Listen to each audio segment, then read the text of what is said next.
इसका उल्लेख संविधान में नहीं है। ये दोनों पद संवैधानिक नहीं है, लेकिन जरूरत के हिसाब से ऐसे पदों का गठन किया जाता है जब एक जैसे वर्चस्व वाले दो आदमी हो। तो किसी भी देश के दो प्रधानमंत्री तो नहीं हो सकते, किसी राज्य के दो मुख्यमंत्री तो नहीं हो सकते। अब पार्टी की सरकार बन रही है, पार्टी दोनों को संतुष्ट करना चाहती है। अब प्रधानमंत्री या मुख्यमंत्री का पद तो एक ही को मिलेगा, लेकिन पार्टी को डर है कि अगर मैंने एक को बनाया तो दूसरा क्या हो जाएगा, नाराज, तो उसको भी तो कुछ देना पड़ेगा। तो आपको क्या बना दिया, आपको उप प्रधानमंत्री बना दिया या आपको उप मुख्यमंत्री बनाया, ताकि उसकी नाराजगी थोड़ी क्या हो जाए, कम हो जाए। नाराजगी मिटेगी तो नहीं, पर नाराजगी क्या हो जाएगी, कम हो जाएगी, इसलिए। लेकिन ये पद संवैधानिक नहीं है, इनका उल्लेख संविधान में नहीं है। उप मुख्यमंत्री का पद संवैधानिक नहीं है, ये कॉन्स्टिट्यूशनल पद नहीं है। उप प्रधानमंत्री का पद भी कॉन्स्टिट्यूशनल नहीं। क्लियर है? चलो, दिल्ली सल्तनत हमारा चल रहा था, है ना। दिल्ली डायनेस्टी हम पढ़ रहे थे। दिल्ली सल्तनत फटाफट पुराना बता दो। दिल्ली सल्तनत का संस्थापक कौन था? ऐबक। वास्तविक संस्थापक इल्तुतमिश। तराइन का तीसरा युद्ध किसने जीता? इल्तुतमिश। इल्तुतमिश का चांदी का सिक्का क्या कहलाया? टका। तांबे का जीतल। मिस्र के खलीफा से दिल्ली सल्तनत के किस शासक ने अपने पद की स्वीकृति ली? इल्तुतमिश। दिल्ली सल्तनत का स्थापना वर्ष 1206। स्थापना वर्ष 1206। सुल्तानगढ़ी का मकबरा कहां पर है? दिल्ली में। किसने बनवाया? इल्तुतमिश ने। भारत में बना पहला मकबरा सुल्तानगढ़ी का किसने बनवाया? इल्तुतमिश ने। क्लियर है? चलिए आगे बढ़ते हैं। अब दिल्ली सल्तनत का जो शासक था इल्तुतमिश, कौन था? इल्तुतमिश। और मैंने कहा इल्तुतमिश का एक पुत्र था, इसका नाम था नासिरुद्दीन महमूद। एक आएगा वो अलग है, इसका नाम था नासिरुद्दीन महमूद। ध्यान से सुना, वो महमूद शाह अलग है यार। इसका एक पुत्र था जिसका नाम है नासिरुद्दीन महमूद। ये किसका पुत्र था? इल्तुतमिश। इल्तुतमिश ने इसे बंगाल के अभियान पर भेजा था। किसके अभियान पर? बंगाल। ये बंगाल के अभियान पर गया था। कहां गया था? बंगाल। लेकिन वहां पर नासिरुद्दीन महमूद की मृत्यु हो जाती है। किसकी मृत्यु हो जाती है? नासिरुद्दीन महमूद। ऐसा कहा जाता है कि ये इल्तुतमिश का सबसे योग्य पुत्र था। देखो, एक पिता की बहुत सारी संतान होती है। अब तो वो जमाना नहीं रहा, है ना। एक समय होता था, और मैंने आपको कहा था कि राजा की ज्यादा संतानें क्यों होती थी। मैंने आपको एक बार बताया था। हम सोचते कि राजा के 15 बच्चे, उसके पीछे लॉजिक होता था। क्या लॉजिक था? उसको राजा चाहिए। अब एक ही संतान हुई, वो भी नालायक निकल गई, तो राजपाट किसको देके जाएगा वो? हाँ या ना? इसलिए राजा को ज्यादा संतानें करनी पड़ती थी। उसके पीछे एक लॉजिक है कि भैया उसको भावी राजा चाहिए। कैसा राजा चाहिए? भावी। तो इसलिए वो इतने विवाह करता था, इतनी उसकी संतानें होती थी, क्योंकि उसे योग्य राजा चाहिए। तो भैया इसका पुत्र था, और माना जाता है ये इल्तुतमिश का योग्य पुत्र था। अब इसकी मृत्यु हो गई। किसकी मृत्यु हो गई? नासिरुद्दीन में। अब कौन कौन बचा? तो इल्तुतमिश का एक पुत्र बचा जिसका नाम था रुकनुद्दीन फिरोज शाह। क्या नाम था? रुकनुद्दीन फिरोज शाह। ये मां का लाडला था, और मां के लाडले हमेशा क्या हो जाते हैं? बिगड़ जाते हैं। इसीलिए गाना बना, क्या? मां का लाडला बिगड़ गया। तो ये मां का लाडला था, ठीक। एक थी रजिया। कौन थी? रजिया सुल्तान। रजिया सुल्तान। और एक था बहराम शाह। कौन था? बहराम शाह। ठीक। अब ये बचे रजिया के, इल्तुतमिश के क्या? उत्तराधिकारी। अब रुकनुद्दीन फिरोज शाह ये तो एक नंबर का अलग ही व्यक्ति था, है ना। योग्य नहीं था, ये अयोग्य था। क्या था? अयोग्य। ये अयोग्य शासक था। कैसा था? अयोग्य। अयोग्य पुत्र था। अब इल्तुतमिश ने कहा कि यार किसको उत्तराधिकारी बनाए, तो इल्तुतमिश ने देखा कि यार मेरी लड़की जो है वो मेरे लड़कों से क्या योग्य है। कौन लड़की? रजिया। ये मेरे लड़कों से क्या योग्य। लेकिन दिक्कत ये थी कि आज तक किसी महिला को शासक नहीं बनाया गया। ये माना जाता था कि राजा का उत्तराधिकारी कौन होगा? उसका पुत्र होगा। क्या होगा? पुत्र। और पुत्र के जीवित रहते हुए किसको शासन देना? लड़की को शासन देना। ऐसा आज तक हुआ नहीं था। तो इल्तुतमिश बड़ा परेशान था। एक रात उसने मतलब किसने? इल्तुतमिश ने सलाह के लिए एक दल को बुलाया। बताओ कौन सा दल होगा? तुर्काने चालीसा। तुर्काने चालीसा। किसको बुलाया? तुर्काने चालीसा। तुर्काने चालीसा। और मैंने आपको कहा है तुर्काने चालीसा में 40 तुर्क सरदार थे जिनको अमीर कहा जाता था। कितने सरदार? 40। और तुर्काने चालीसा को तुर्काने चहलगानी क्या कहा गया है? तुर्काने चहलगानी। इनको बुलाया, सलाह ली कि भैया मेरे पुत्र तो अयोग्य हैं, नालायक हैं, लेकिन मेरी लड़की योग्य है, तो क्या मैं अपना उत्तराधिकारी मेरी लड़की को घोषित कर सकता हूं? अब इसके जो 40 आमिर थे ये चाहते थे कि हाँ रजिया शासक बन जाए। क्यों? क्योंकि इनका ऐसा मानना था कि महिला को दबाना आसान होता है, उसको कंट्रोल में किया जा सकता है, तो शासन तो रजिया करेगी। आज की नहीं, आज जमाना उल्टा है ना। आज बोले तो क्यों? क्योंकि आज की महिला पढ़ी लिखी है, शिक्षित है, अपने अधिकारों के प्रति जागरूक है। हाँ या ना? शादी के बाद आप एक मारो तो आपको 4 पड़ेगी। इसलिए कभी ऐसा काम नहीं करना। मैं इसलिए नहीं बोल रहा हूं कि ऐसा मेरे साथ हुआ, मेरे साथ तो कभी नहीं हुआ, मैं ऐसे काम करता ही नहीं हूं। ठीक है, मौन धारण करो सबसे अच्छा। तो मैंने ये कहा कि सलाह लिया, तो इन्होंने ऐसा सोचा था कि रजिया अगर शासिका बन गई तो वो हमारे काबू में रहेगी। किसने सोचा था? तुर्काने चहलगानी। तो इन्होंने जो है इल्तुतमिश का जो सलाह मांगी थी उसका क्या किया?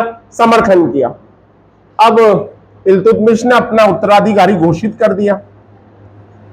क्या घोषित कर दिया? उत्तराधिकारी कि भैया मेरे बाद शासिका कौन बनेगी? रजिया। कौन बनेगी? रजिया। अब बताओ, जैसे ही पिताजी ने ये घोषित किया होगा, सबसे ज्यादा फर्क किसे पड़ा होगा? किसको पड़ा होगा? रुकनुद्दीन फिरोज शाह और बहराम शाह। किसको मिला? इन दोनों को पड़ा। यार हमारे होते हुए हमारी बहन को क्या मिल गया? शासन मिल गया। आया ना?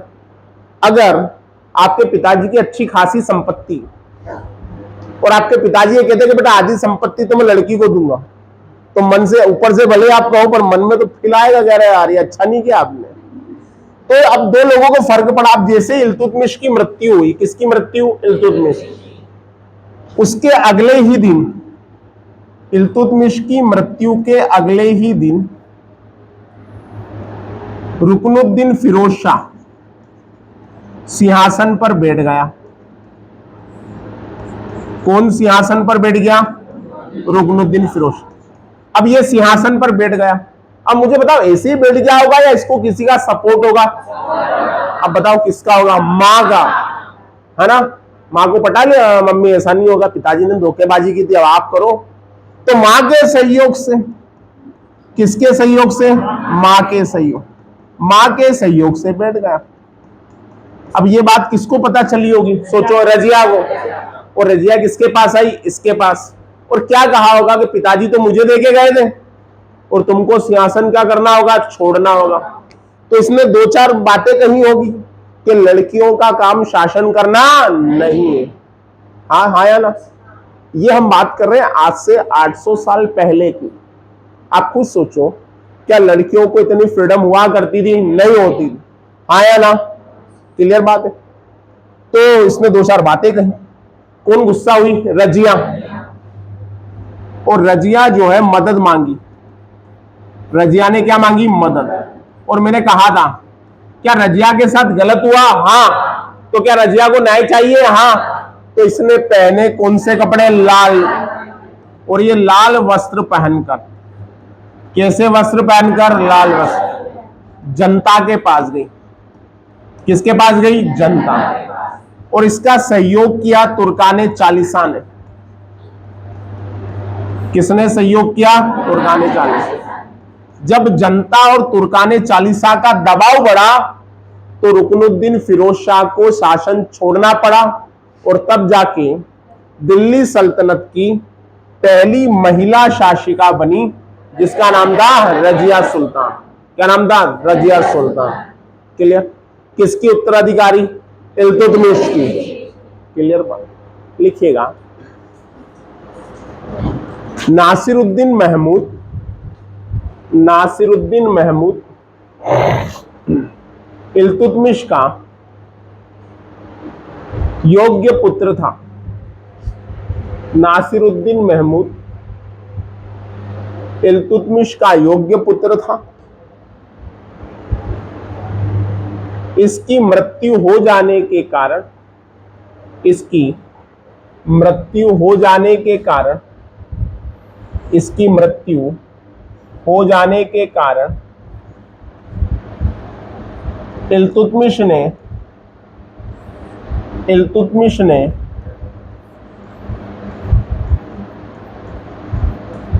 अपना उत्तराधिकारी, इल्तुतमिश ने अपना उत्तराधिकारी अपनी पुत्री रजिया को चुना।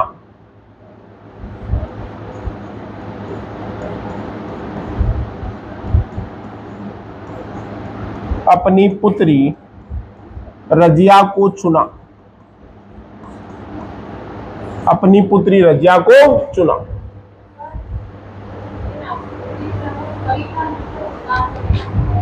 हाँ, वही है, महमूद, नासिरुद्दीन महमूद। बड़े आगे एक अलग आएगा, नासिरुद्दीन महमूद शाह, जो अंतिम शासक कहलाएगा इसके वंश का। चलिए आगे बढ़, क्या लिखा आपने? चुना। आगे लिखना, इल्तुतमिश की मृत्यु के बाद, इल्तुतमिश की मृत्यु के बाद मां के सहयोग से, मां के सहयोग से रुकनुद्दीन फिरोज शाह, रुकनुद्दीन फिरोज शाह शासक बना। मां के सहयोग से रुकनुद्दीन फिरोज शाह शासक बना। इसका विरोध, बोर्ड पे नाम लिखा हुआ है, शासक बना, इसका विरोध रजिया ने किया। इसका विरोध रजिया ने किया। पॉइंट में लिखना है ना बेटा, पॉइंट टू पॉइंट। अगला पॉइंट, रजिया लाल वस्त्र पहनकर, और मैंने कहा था लाल वस्त्र किसका प्रतीक माने जाते हैं? न्याय का। रजिया लाल वस्त्र पहनकर जनता के पास न्याय मांगने गई। न्याय मांगने गई। रजिया का साथ तुर्काने चालीसा ने भी दिया। रजिया का साथ तुर्काने चालीसा ने भी दिया। तुर्काने चालीसा ने भी दिया। चल अब देखो, एक है अतरकिन का दरवाजा। किसका दरवाजा? अतरकिन का। और एक है बदायूं की जामा मस्जिद। इन दोनों को इल्तुतमिश ने बनवाया है। इन दोनों को किसने बनवाया है? इल्तुतमिश। और अतरकिन का दरवाजा कहां पर है? नागौर। कहां पर है? नागौर। नागौर कहां पे आता है? राजस्थान। ऐसा कहा जाता है कि अकबर ने जो बुलंद दरवाजा बनाया था, कौन सा दरवाजा? बुलंद दरवाजा, उसकी प्रेरणा, हमेशा कहा जाता है, वास्तविकता है या नहीं इसके बारे में तो संशय है, उसकी प्रेरणा कौन से दरवाजे से ली? उसने अतरगिन का दरवाजा। तो अतरगिन का दरवाजा जो नागौर में, वो भी द्वारा बनाया गया। ध्यान रखना, ये आया हुआ है, व्यापक ने पूछा है। अतरगिन का दरवाजा कहां पर है? नागौर। और बदायूं की जामा मस्जिद भी किसने बनवाई? इल्तुतमिश। क्लियर? इल्तुतमिश ने नागौर में, इल्तुतमिश ने नागौर में अतरगिन का दरवाजा, अतरगिन का दरवाजा बनवाया, अतरगिन का दरवाजा बनवाया तथा बदायूं में, तथा बदायूं में, बदायूं में जामा मस्जिद का निर्माण, जामा मस्जिद का निर्माण इसी के द्वारा, इसी के द्वारा करवाया गया था।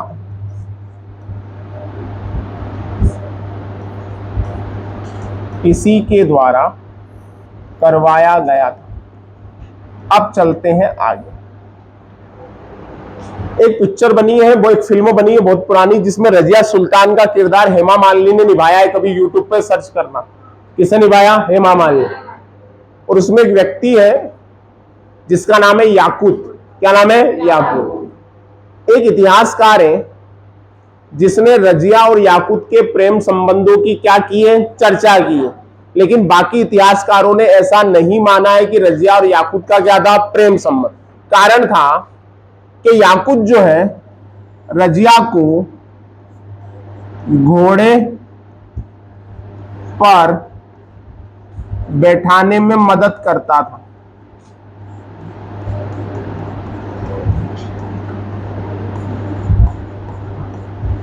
कहां बैठाने में मदद करता था? घोड़े पर। अब घोड़े पर बैठाने में मदद करता था, लोग तो लोग हैं, है ना, लोगों का काम है कहना, है ना, ये तो पढ़ा ही होगा आपने। तो ये घोड़े पे बिठाने में मदद करता था। बाकी लोग थे, तो बाकी लोगों ने तो इसका ऐसा कोई उल्लेख नहीं किया। लेकिन एक इतिहासकार है इसामी, उसने कहा कि याकूत और रजिया का क्या था? प्रेम संबंध। लेकिन बाकी इतिहासकारों ने ऐसी किसी भी बात से क्या किया? इनकार किया। ऐसी किसी भी बात को सही नहीं माना। क्लियर बात? अब ये याकूत जो था घोड़े पे क्यों बिठाया करता था? आपके दिमाग में आना चाहिए। अरे भैया, इसका ड्यूटी था ये। क्यों?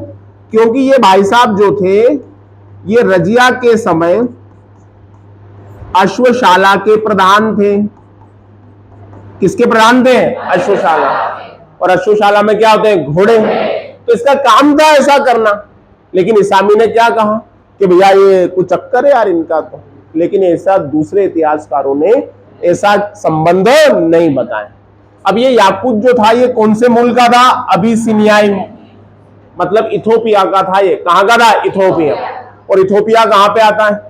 अफ्रीका। कौन से कॉन्टिनेंट में? अफ्रीका। आगे बात करते हैं। अब रजिया शासिका बन गई। रजिया का टोटल जो कार्यकाल रहा वो रहा 3 वर्ष 6 माह और 6 दिन। इतने समय रजिया ने शासन किया। कितना? 3 वर्ष 6 माह 6 दिन। किसने शासन किया? रजिया। अब रजिया शासिका बनी। अब बताओ, रजिया को शासिका बनाने में किसने सहयोग किया था? तुर्काने चालीसा। देखो, अलग अलग कैरेक्टर पे हम चर्चा करते हैं। एक है तुर्काने चालीसा, तुर्काने चालीसा। अब ये लोग क्या चाहेंगे कि रजिया अपनी मर्जी से काम करे या हमारी मर्जी से काम करे? हमारी। क्यों चाहेंगे ऐसा? क्योंकि हमने बनवाया। तो रजिया किसकी मर्जी से काम करे? हमारी मर्जी। क्लियर?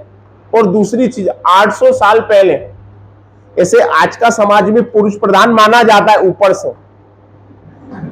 है ना, लेकिन भीतर शासन महिलाओं का ही है भैया, है ना। क्लियर है? हर आदमी डरता है घर पे, ऐसा माना जाता है। और सच्चाई भी यही है ना, हर आदमी घर पे जाने से डरता है। इसलिए तो कहने का मतलब ये है कि आज से 800 साल पहले की बात हो रही, तो इसके नीचे जो लोग थे जो काम करते थे, क्या ये स्वीकार कर रहे होंगे कि एक महिला इनके ऊपर शासन कर रही है? जैसे मेरी बात सुनना, एक पुरुष की मेंटेलिटी होती है कि उसका सुपीरियर जो है वो एक पुरुष ही होना चाहिए। ये पुरुषों की क्या होती है, मेंटेलिटी। अधिकतर जो पुरुष होते हैं उनकी ये मेंटेलिटी होती है कि उनका जो बॉस हो वो एक क्या होना चाहिए, पुरुष। अगर उनकी बॉस कोई महिला है तो वो कंफर्टेबल नहीं रहते, उन्हें बड़ा अजीब लगता है। आज ऐसा लग रहा है, तो 800 साल पहले तो पहाड़ टूटा होगा, हाँ या ना, कि हमारे ऊपर कौन शासन कर रही है, महिला शासन कर रही है। तो कई लोग रजिया के विरोधी थे, क्या थे, विरोधी, और अंडरग्राउंड काम कर रहे थे कि कैसे भी करके हटाओ यार। अरे किसको हटाओ, रजिया को। तब तुर्काने चहलगानी भी या तुर्काने चालीसा भी धीरे धीरे विरोधी हुई, किसकी, रजिया की, क्योंकि रजिया ने क्या इनके अनुसार काम किया, नहीं किया। फिर विरोधियों में 2-3 नाम और थे। एक नाम था एतगीन। कौन था, एतगीन। एतगीन भी किसका विरोधी, रजिया का। एक था अल्तुनिया,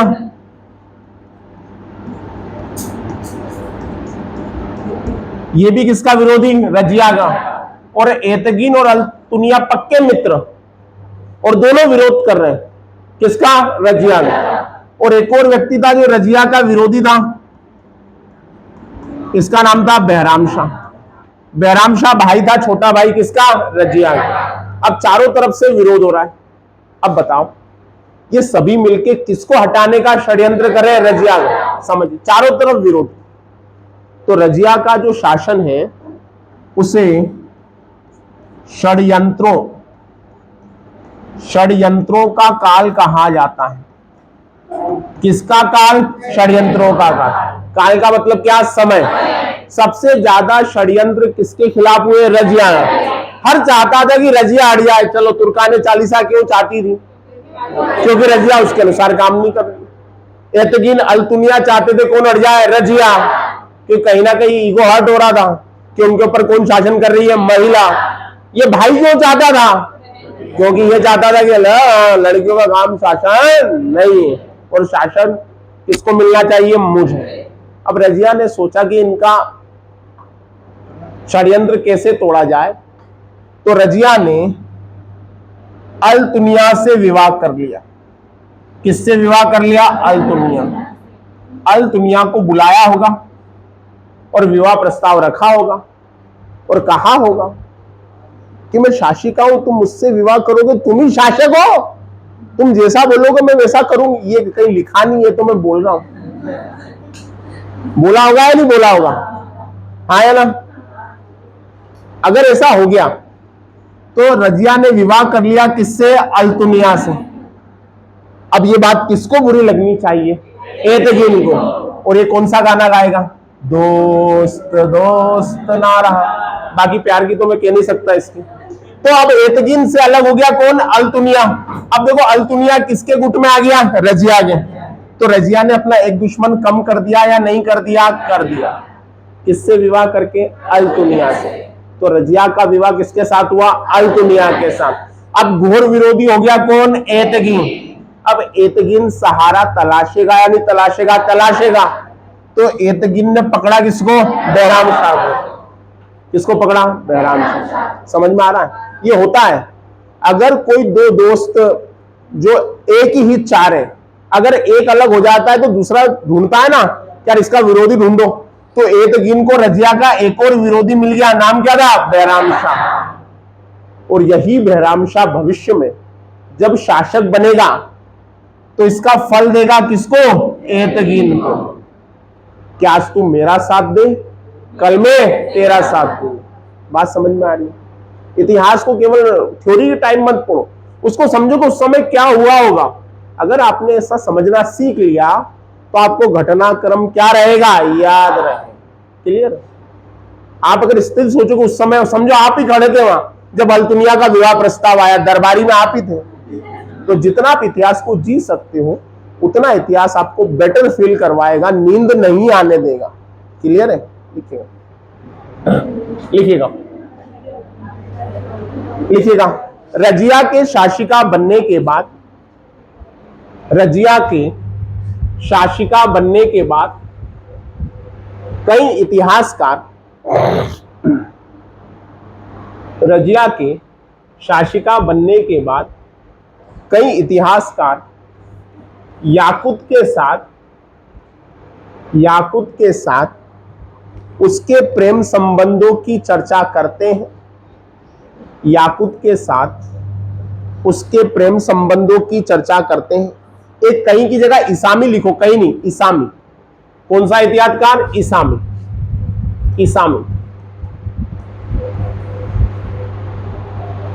कहीं की जगह इसामी लिखो। याकूत के साथ प्रेम संबंधों की चर्चा करते हैं, लेकिन बाकी इतिहासकारों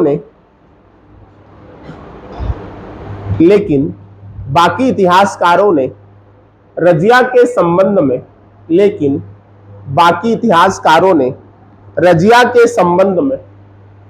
ऐसा कुछ नहीं कहा है। बाकी इतिहासकारों ने रजिया के संबंध में ऐसा कुछ नहीं कहा है। फिर लिखना, रजिया ने कुल 3 वर्ष 6 माह 6 दिन। रजिया ने कुल 3 वर्ष 6 माह 6 दिन। नेक्स्ट पॉइंट है, रजिया ने कुल 3 वर्ष 6 माह 6 दिन शासन किया।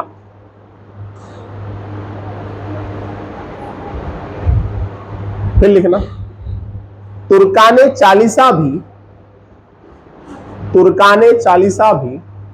धीरे धीरे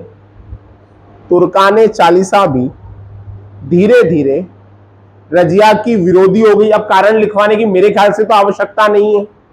तुर्काने चालीसा भी धीरे धीरे रजिया की विरोधी हो गई। तुर्काने चालीसा भी धीरे धीरे रजिया की विरोधी हो गई। अन्य विरोधियों में एतगीन नाम लिखा हुआ है बेटा बोर्ड पे, शर्माना नहीं, बिंदास देखो बोर्ड पे। अल्तुनिया तथा बहराम शाह। अन्य विरोधियों में एतगीन, अल्तुनिया, बहराम शाह हमें देखने को मिलते हैं। अन्य विरोधियों में एतगीन, अल्तुनिया, बहराम शाह हमें देखने को मिलते हैं।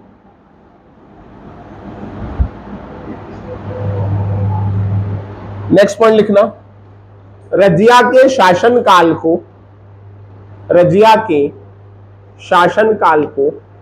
षड्यंत्रों का काल। रजिया के शासनकाल को षड्यंत्रों का काल भी कहा जाता है।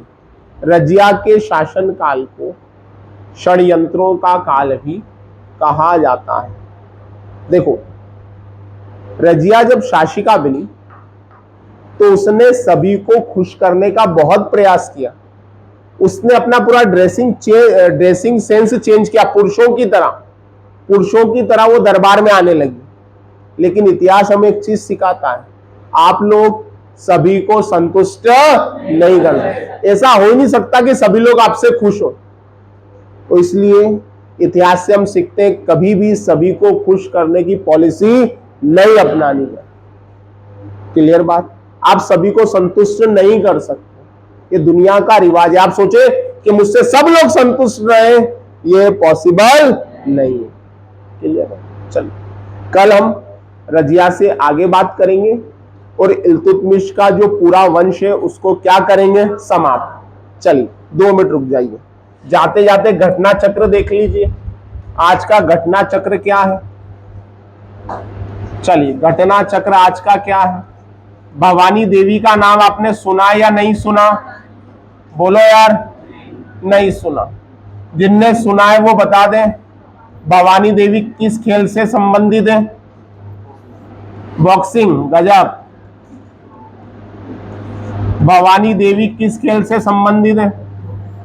देखो, भवानी देवी संबंधित है तलवारबाजी। किससे संबंधित है? तलवारबाजी। भवानी देवी का संबंध किससे है? तलवारबाजी। अभी चीन में एक प्रतियोगिता, एशियन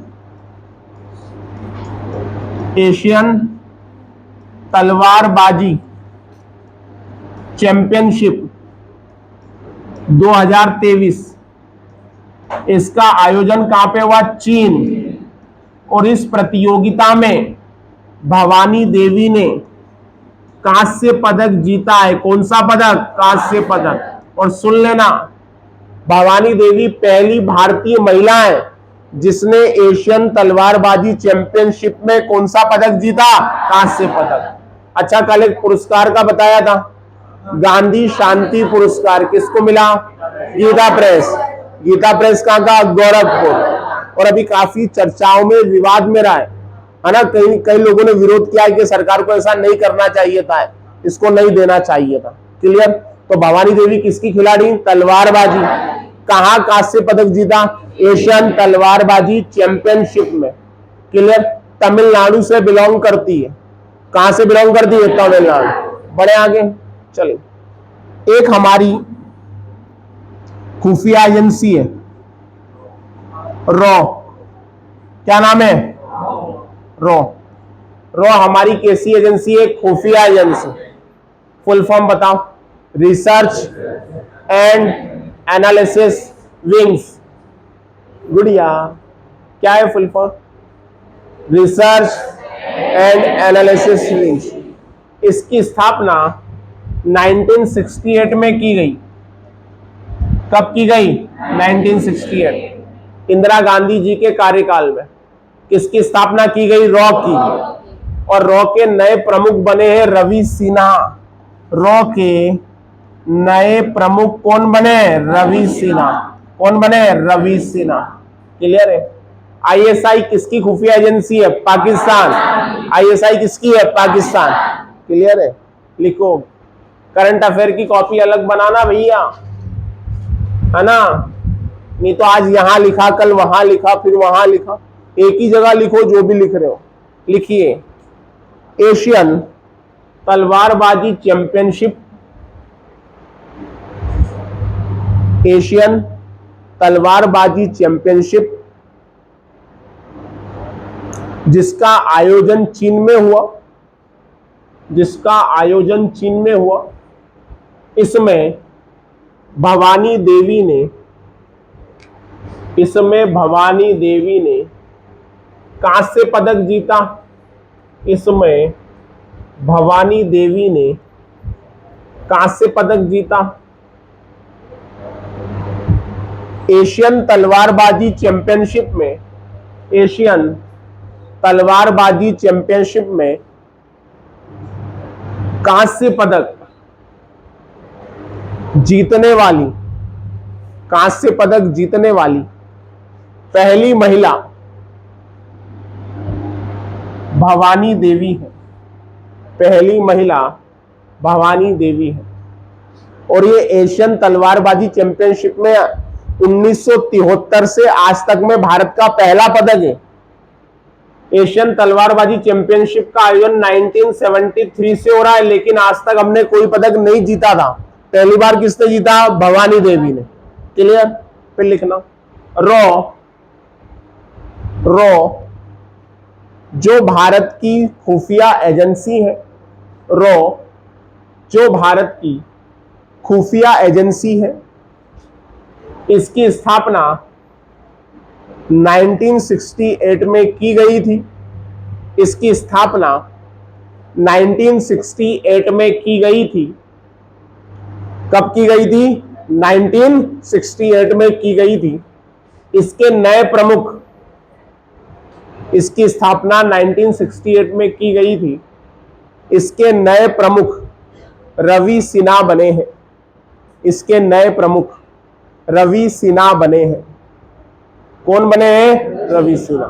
चलिए एक बार पढ़ लीजिए, कोई डाउट हो तो पूछ लीजिए।